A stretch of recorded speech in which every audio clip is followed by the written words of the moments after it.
Pamilyar ka ba sa mga pangalang Sige-Sige Sputnik at Sige-Sige Commandos? Kung hindi pa, para sa kaalaman mo, sila ang dalawa sa pinakasikat na gang dito sa Pilipinas mula pa noong dekada 60. Mortal na magkalaban, hindi lamang sa loob ng kulungan kundi ganun din sa mga kalye ng Tondo sa Maynila. Sinasabing ilan sila sa mga pangunahing problema ng lipunan dahil sa kanilang involvement sa mga aktibidad gaya ng drug trafficking, arms trafficking at murder.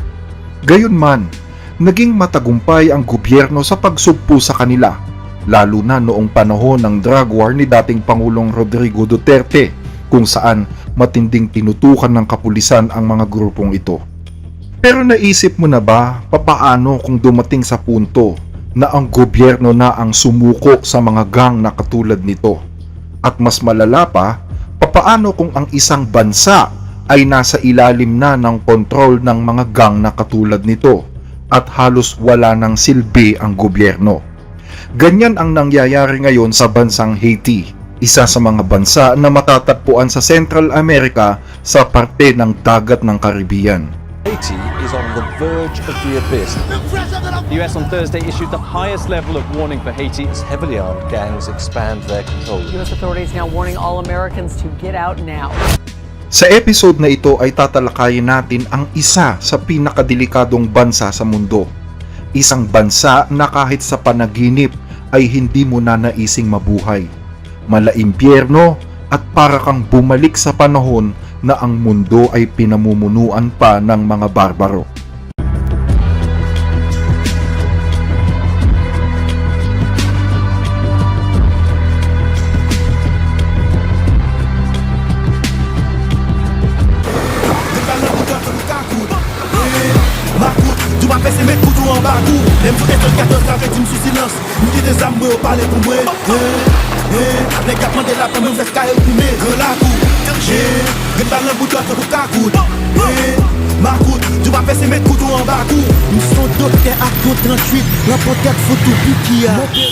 Ito ang lungsod ng Port-au-Prince, ang kabisera ng bansang Haiti. Sinong mag-aakala na 90% ng lungsod na ito ay kontrolado ng mga gang? May gobyerno pero walang silbi. Paralisado. Ang mga tanggapan ng pamahalaan ay sarado, habang ang iba ay naging kanlungan na ng mga taong pinalayas ng mga gang sa kanilang mga bahay. Nan mwen te antre ya, responsable gouvernement pat isi. E pat gen, ministè pat ap foksyone se nan nwit ite. Nou pat jwen nan bara pou nou antre la. Pal te retan ouve deja, espasate ouve deja, espasate libre. Kamakailan lang, ang lugar na ito ay naging sentro ng pag-atake ng mga gang. Daan-daang kababaihan ang inabuso, minasakir ang mga pamilya at ngayon ay halos mabura na sa mapa ang buong komunidad. Kasabay ng mga gang, mayroon ding iba't ibang mga vigilante group na nagkalat sa bawat komunidad ng lungsod. Binuo ang mga vigilante groups na ito para protektahan ang mga komunidad na sakop nila mula sa pananalasa ng mga gang. Mahirap magpagala-gala sa lungsod kung wala kang proteksyon mula sa kanila dahil posibleng barilin ka na lang nang wala kang kamalay-malay. Kailangan mo pang tumakbo sa tuwing dumadaan ka sa mga open space kung ayaw mong may makakita sa iyo na miyembro ng gang at bigla ka na lang bumulagta. Ito si Rodrigo. Ang kanyang bahay ay isa sa mga nawasak nang umatake ang mga gang sa kanilang lugar. This is my bedroom. This is the kids' room. This is where I cooked. The bathroom is at the back. We had a good life here. We were sleeping. It was 5:30 in the morning, and we had the ambush, shooting and fire. We had no choice but to flee. There were so many victims. People killed. They carried them out in wheelbarrows. People were hacked to death. So many victims. Pero hindi lang bala ang kinakatakutan ng mga tao dito. Numero uno ding kinatatakutan ay ang pang-aabuso sa mga kababaihan. Mayroong isang safe house sa gitna ng Port-au-Prince na nagsisilbing kanlungan ng mga dalaga at mga batang babae. Biktima sila ng isa sa mga pinakamatinding krimen, ang panghahalay. Maliban dito, exposed din sila sa mga kalupitan na kayang gawin ng sangkatauhan sa gitna ng mura nilang edad. Ang pinakabatang biktima, 6 na taong gulang. The gangs took over our neighborhood, and as we fled, they caught me.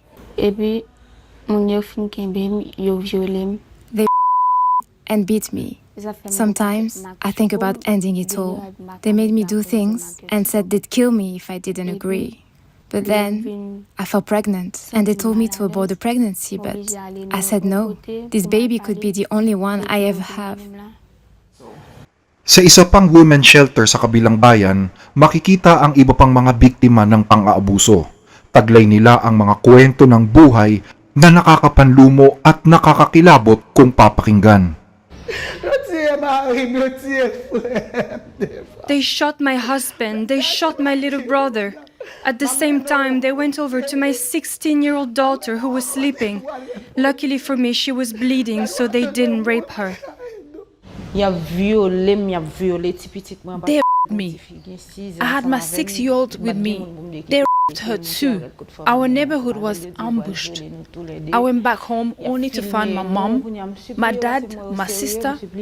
All were murdered. 13 août 2023, bandi entre la ka mwen nan nuit. Yo jwen mwen andan, mwen men avèk 3 timoun avèk maman. Yo rentre, y ap azam yo, y ap chache, y ap tire, sakap tire deyo, sakap, yo rentre azam yo paret sou mwen. Mem gen yon ti pitit ki gen 13 ans. Yo pat lèl wè yo kembem, yo marijem apre le mami. Apre sa mwen mèm 6 nèg ki te rentre andan, yo mette m kouche. Pendant yo mette m kouche, yo vive ensemble avèm. Oui, paske yo lè yo paret nan, eti ba e piti. Bon gen, premier ti gason nan gen 13 ans, mwen gen ki nan po li. Pendant yo fin vive ensemble avèm, ko sa tou maman te andan, e li mèm avèm nou. E li te tout mwen andan ka la, nan kou yi sorti la prele, li pon bal nan tèt. Bal li pran, li tou mou. Apre sa yo pran nou, yo tire nou. De yo di bay la. Yo maltrete nou, te kan pil tire. Pil tire. Port-au-Prince is the worst place in the world to be a woman. Why? Because the violence is around you. The women have to flee their houses. They flee without nothing. They are in centers where there is no water, no sanitation, they are overcrowded, and they suffer from direct violence because they are exposed, both in the centers as well as in the streets, to the men that are attacking them because they are powerless to defend themselves. Dahil sa tindi ng problemang hinaharap ng bansa dulot ng mga gangster, dumating na ito sa punto na kailangan ng hingin ang tulong ng ibang bansa. Bilang tugon, isang bansa sa Africa ang sumang-ayon na magpadala ng tulong sa Haiti. Yan ang bansang Kenya.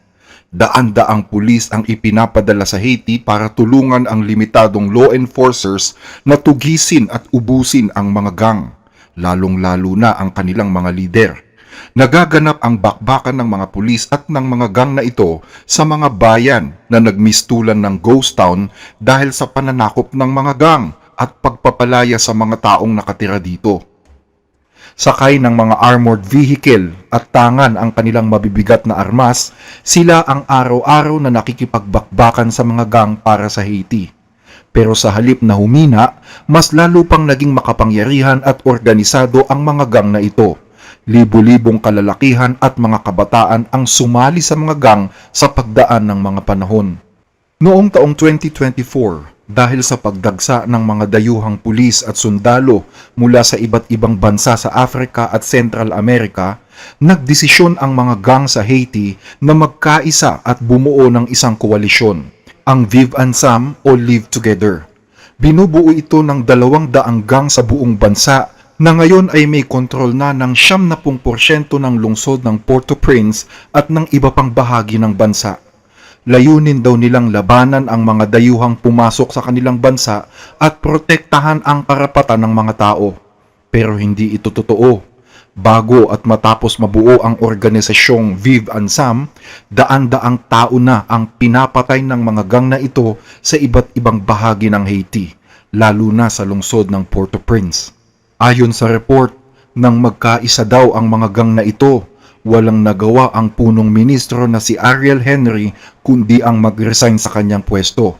Wala ng ekonomiya at pabulusok na rin ang bansa.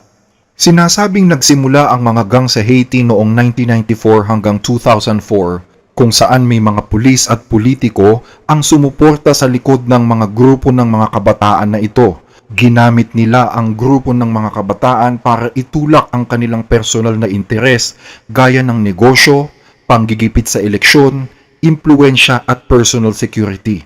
Hanggang ngayon, marami sa mga bagong gang sa Haiti ay suportado ng mga makapangyarihang mga politiko at mga negosyante. Isa sa mga lider ng gang ang nagsabi na hindi sila titigil hanggat hindi tuluyang sumusuko ang gobyerno sa kanilang mga gusto. When we're fighting, we are possessed. We are no longer human. We become the devil. Do you understand? We are people when, like this, you sit and talk to us, but if we're cornered, we'll come out swinging. As a gang leader, it's my duty to fight. I will never give up until the state sits down with us. The dialogue will be good for us, but until then, we'll fight. It's the wealthy state that has decided to take us on. That's a difficult question because I'm fighting. Sometimes I kill people without even seeing them. They get shot and they die. Then we take their bodies and burn them. These chains I'm wearing belong to the people I've killed. Chains, rings, I take them and wear them to command the spirit of the dead. Ito na ngayon ang itsura ng mga lansangan sa Port-au-Prince matapos salantain ng mga gangs ang mga residente sa iba't ibang lugar. Saan ka man pumaling ng tingin ay bakas ang mga imahe ng karahasan. Noon ay napakaraming tao daw sa mga lugar na ito pero ngayon ay nagmistulang ghost town na.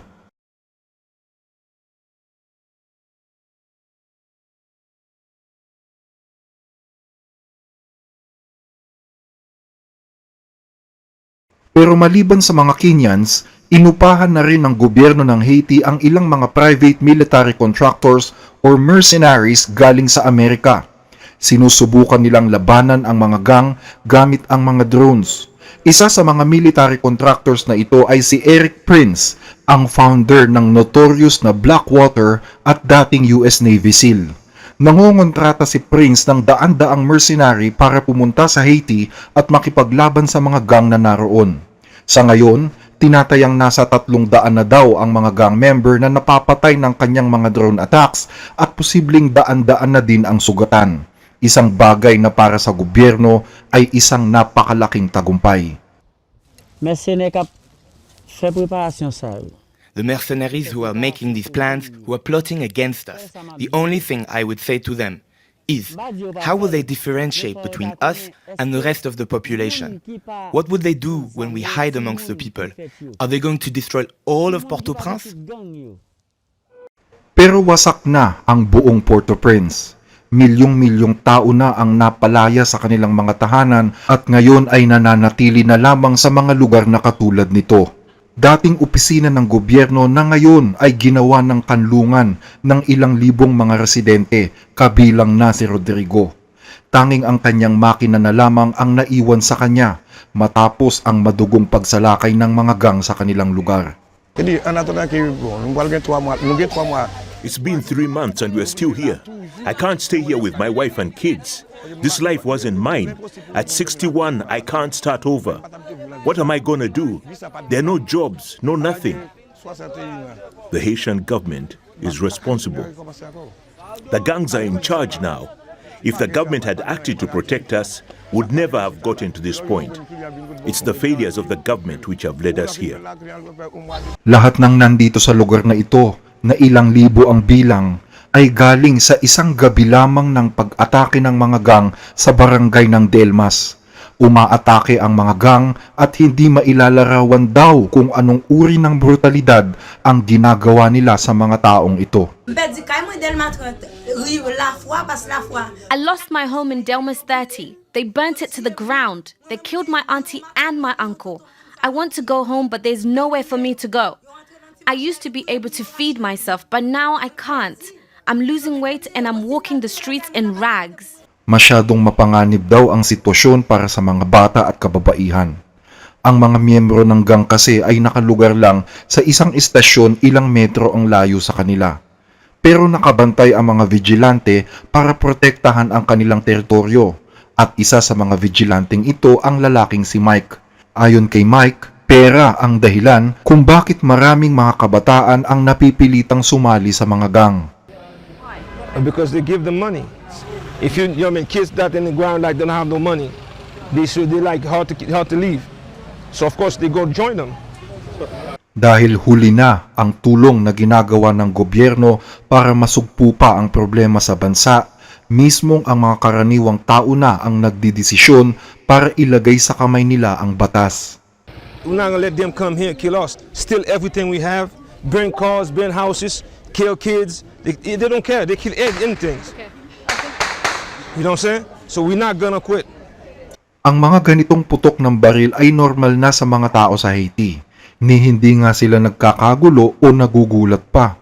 Dahil na rin sa sunod-sunod na kalamidad na humagupit sa bansa at sa kabiguan ng gobyerno na pamunuan ito ng maayos, unti-unting napasa kamay ng mga gang na ito ang kontrol sa lugar. Gaya nga ng sinabi natin kanina, umabot na sa 200 ang mga gang na naglipa na sa iba't ibang lugar sa Port-au-Prince.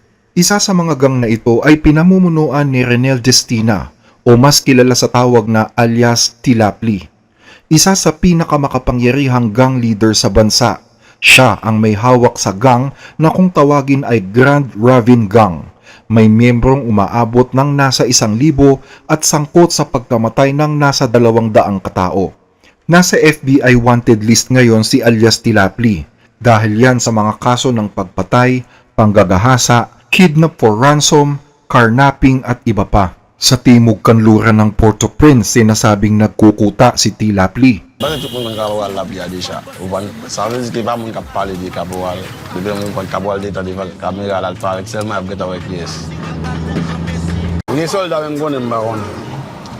Mara kontrole. Nan edoukan klasi l'Etat lan son, nan blok pa nou an. L'Etat pa kom si pou apansi pou pep la vwe.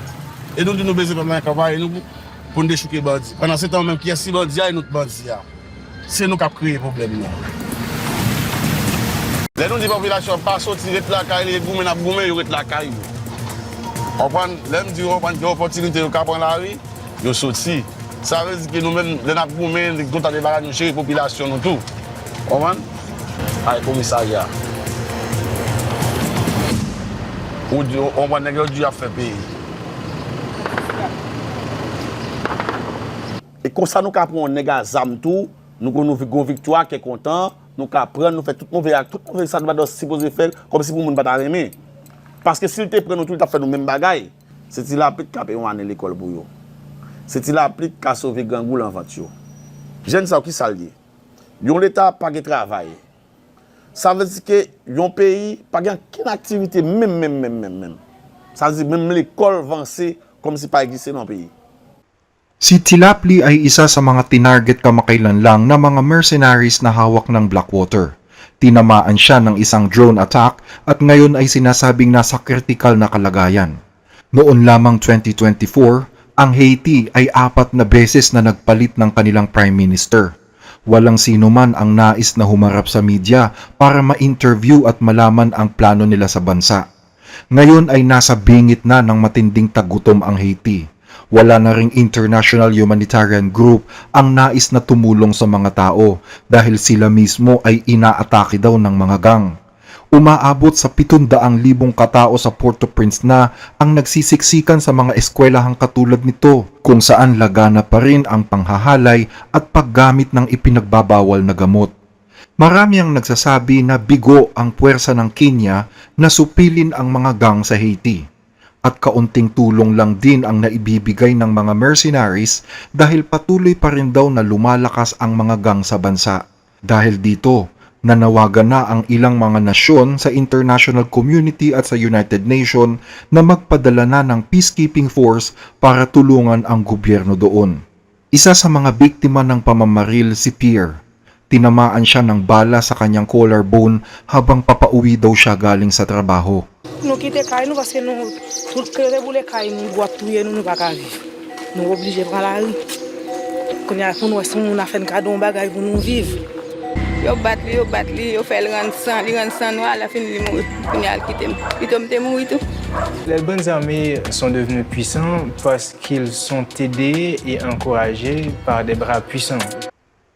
Sa lugar na ito, halos wala nang nakatira. Matagal na silang umalis. Bilang na lamang sa kamay ang nagpaiwan at isa dito ang residenteng si Songsong. Nagpaiwan siya dahil ayaw niyang abandonahin ang kanyang tahanan sa mga gang at sa mga looters. Regardez mon pays là. Regardez la capitale de mon pays, Haïti. C'est quoi ça? C'est une grande histoire. C'est quoi ça? Ang lalaking ito naman ay napadaan lamang para sana magtinda ng tinapay. Pero ngayon ay halos hindi na siya makagalaw sa kanyang pwesto.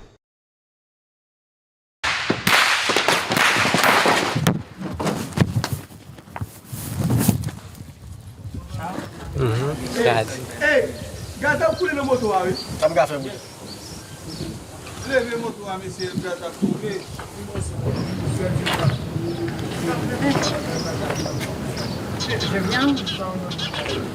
Oui, ça va.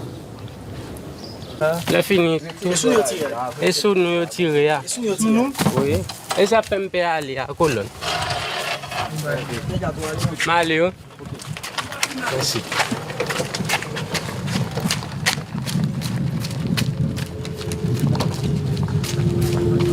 C'est la pluie, nous faut mettre du feu sur nous. Ça fait au fait. Regarde. Tu vois? Les gens qui passent. Voilà. Araw-araw na ganito ang nakikita ni Nasong sa lugar na ito. Mga magnanakaw na nagtatakbuhan, dala-dala ang kahit anong mapag-interesa nila. Il a traversé puis blindé à tirer. Mais constate tout ka victime ou même qui passe avec moto, machine. Yon machine, yon moto ka victime.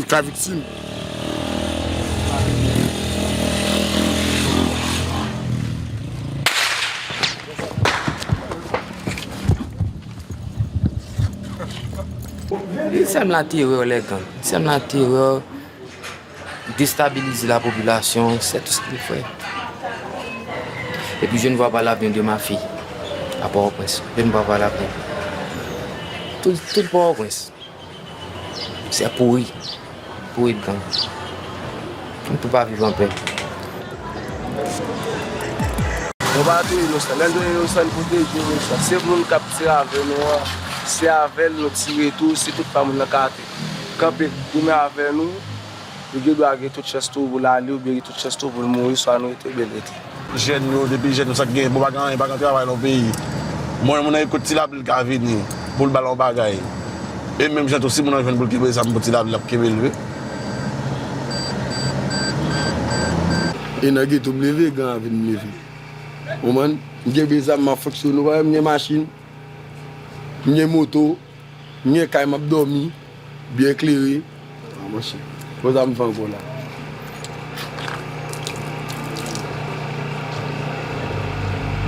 Noong 2023, sinakop ni Tilapli at ng kanyang mga kaalyadong gang ang lugar na ito.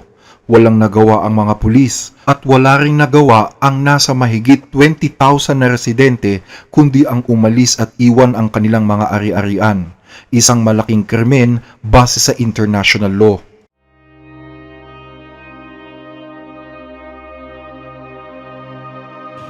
Les populations évacuent tout elles en antigen faible tout. Il n'y a pas de monde qui dit est-ce que vous avez un petit lapin devant. L'autre goubé sur terrain, c'est bataille. Ou supposé possible d'abord. Ça veut dire pour mettre du feu, on n'a pas prêté. Laissez-moi venir espace vide pour camper goumé à Elmia. Laissez-moi courir Elmia ouais vraiment Elmia bataille là. Laissez-moi un grain de balle pour prêter échapper pour le monde. Plutôt on a un cas qui est victime mais via là. Via plus important que toute bagaille. Ang Presidential Palace ng Haiti ay nasira na ng lindol noong 2010 at hindi na muli pang naitayo. Kasabay nito, nakawala din ang libu-libong mga preso at kriminal sa kulungan dahil sa lindol. Tila mga abandonadong gusali ang mga ahensya ng gobyerno at maging ang pinakamataas na hukuman sa bansa ay iniwang nakatiwangwang. Isang transition government ang itinatag at nakabase ngayon sa isang gusali sa ibabaw ng bundok. Aminado ang pansamantalang gobyernong ito na ang mga gang ay suportado ng mga political elite sa bansa. Dans notre histoire, il y a toujours eu une certaine connivence entre les autorités étatiques et les bandits pour gagner les élections, pour occuper des espaces de pouvoir. Je crois qu'il faut reconnaître la vérité et c'est-à-dire l'assumer de manière à réformer ce qui mérite d'être réformé. Sa loob ng mahabang panahon, mga politiko din ang nasa likod ng mga gang na ito.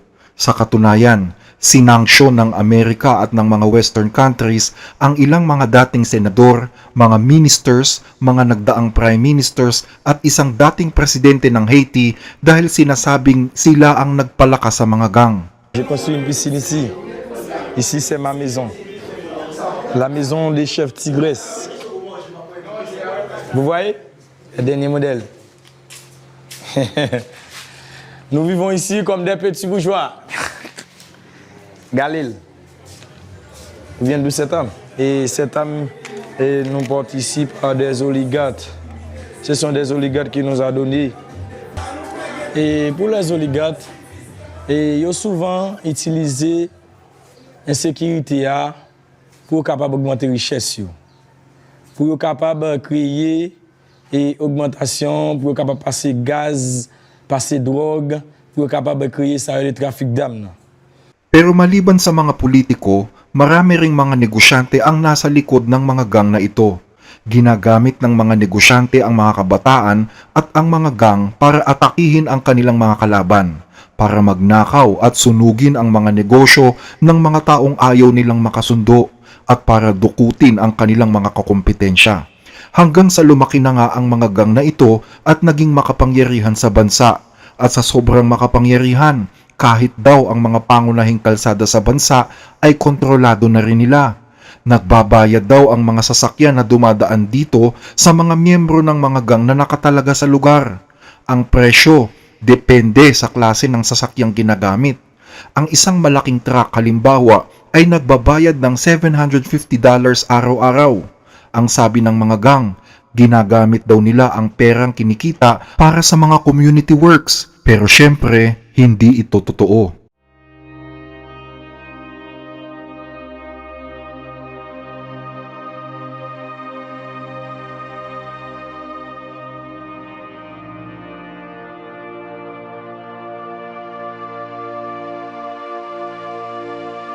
Kontrolado na rin ng mga gang maging ang pangunahing pantalan sa Port-au-Prince. Sa katunayan, malayang nakakapagnakaw ang mga miyembro ng mga gang sa mga kargo na dinadala sa pantalang ito. Maliban sa pangingikil sa kalsada at sa pagnanakaw sa mga seaport, ang kidnapping ay isa rin sa mga maluluhong pinagkakakitaan ng mga gang. Ayon sa report, mula noong 2021, hindi bababa sa 5 katao ang napapaulat na kinikidnap sa isang araw. Ayon kay Tila Pli, na itinuturing na hari ng kidnapping sa Haiti, hinihingian daw nila ng ransom ang mga kinikidnap nila, pero sinabi din niya na may nag-utos lang sa kanila para gawin ito. Tout kidnapping qu'a fait Haïti, il pas arrivé, il pas arrivé nous vrai, il arrivé nèg yo. C'est comme si nous on parlait comme si on monte dans notre travail, mais l'eau comme si on a bon réfléchi. Après c'est pour système dans le travail. Ayon sa mga nakakasaksi, kapag daw may mga kinikidnap ang mga gang, kung ano-anong kakaibang bagay daw ang ginagawa nila. Sinusunog, binubugbog, at ang matindi pa, hinihingian nila ng pera ang kamag-anak. 17 pulis ang napaulat na namatay dahil sa pagresponde sa mga insidente ng kidnapping. At dahil sa kawalan nga ng sistema na magpapanagot ng mga krimen na katulad nito, karaniwang inilalagay ng mga tao ang hustisya sa mismong kamay nila. Dinudukot nila ang ilang mga kabataan at isinasailalim sa interogasyon. Sa oras na mapatunayang kasapi ng gang, binubugbog at sinusunog daw ito ng buhay. Iniiwan na parang basura ang kanilang mga buto sa mga lansangan at basurahan. Dinadaan-daanan ng mga tao.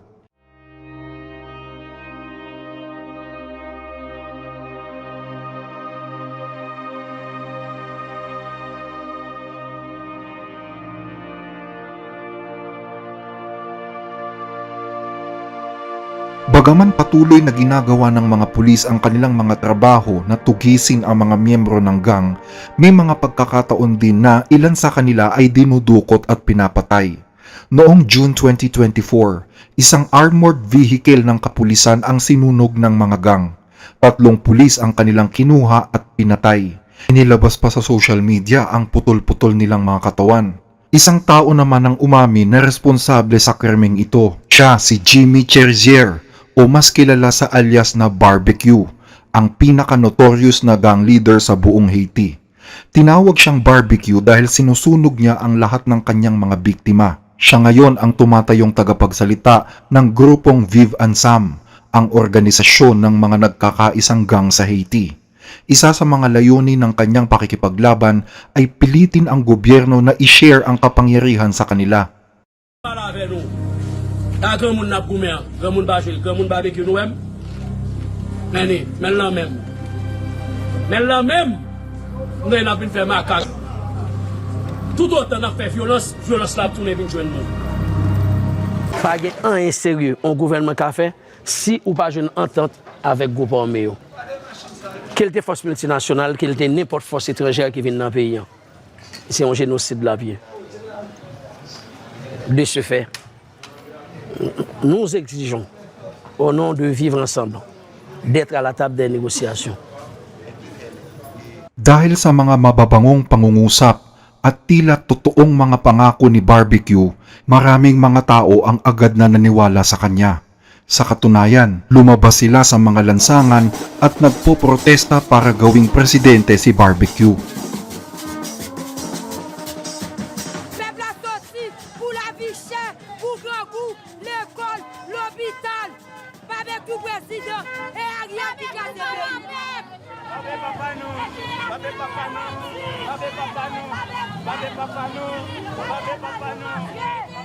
Ito ngayon ang Port-au-Prince. Sarado ang mga establishmento, sarado ang mga bangko, sira-sira ang mga gusali, sira-sira ang mga kalye, tambak ang mga basura sa lansangan, walang kumikilos para hakutin at wala ring lugar na pwedeng pagtapunan. Mabaho at hindi maganda ang simoy ng hangin. Laging baha, walang sanitasyon at wala ring kuryente ang karamihan sa mga komunidad. Walang tindahan maliban sa palengke at wala ring restaurant na makakainan pag gutom ka na. Ito ang kinahinatnan ng bansang Haiti sa ilalim ng mga gang na naghahari sa kanila. Ang sabi nga ng iba, kapag nagpunta ka daw sa Haiti, parang isang kamay mo na lang ang wala sa bingit ng kamatayan. Nakakakaba na sa anumang oras ay pwede kang itumba ng isang gang na hindi magugustuhan ng kilos mo, lalo na kung isa kang dayuhan. Kaya bago magtapos ang ating pagtalakay sa dokumentaryong ito, isa lang ang masasabi ko. Saan man kayo at anuman ang sitwasyon ninyo sa buhay, magpasalamat pa rin kayo dahil mas mabuti ang kalagayan ninyo kaysa sa ibang mga tao na nabubuhay sa ibang parte ng mundo na katulad nito.